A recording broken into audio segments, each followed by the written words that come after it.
We're going to start this unit with a review of the properties of exponents that you should have learned in Algebra 1. This will be a good review to prepare you for polynomial functions in the upcoming unit. So just a quick recap of what an exponent is and talk about the different parts. So if we have a 2 being raised to the third power, the 2 in this case is what we call a base, and the exponent is what we call the power. Now, a lot of the properties will have something to do with one of the two, either the power or the base, and so you'll need to be able to identify those parts.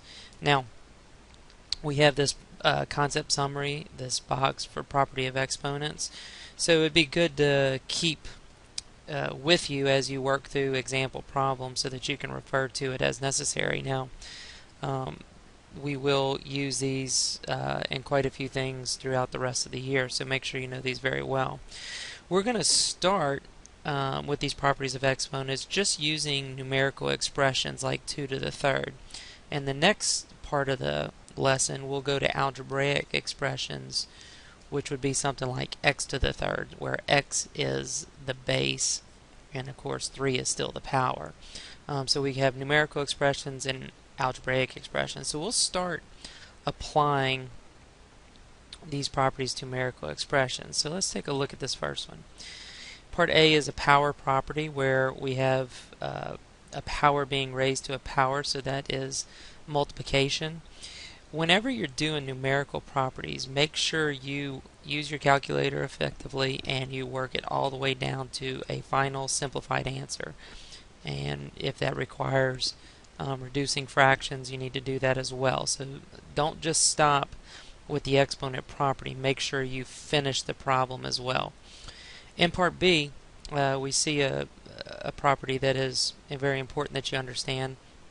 The 2 basically is being applied to both the numerator and the denominator of the particular fraction that's being raised to the power.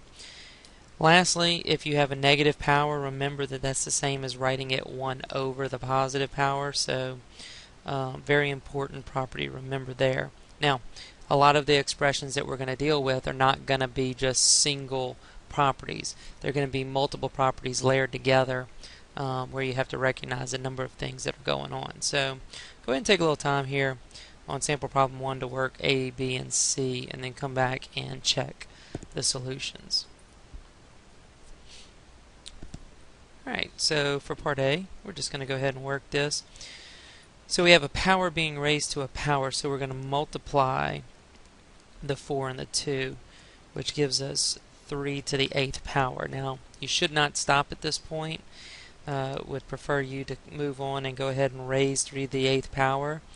If you're looking at your calculator, that should be 3, and then of course you're going to use this little caret symbol, and then the 8, and that's basically how you do 3 to the 8th power, which should equal to 6,561, and so that would be your final simplified expression. Alright, let's try part B. So we raise both parts to the third power, 5 to the third and 8 to the third, which is going to leave us 125 over 512. If you get a big fraction like this, you should probably punch that in your calculator just to double check to see if it can be reduced. In this case, it cannot, so we'll do that. Now, here's one where we have two parts being multiplied.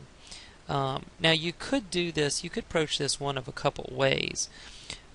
Since the negative 2's are the same base, what happens here is we can actually take that and take the exponents and add them together.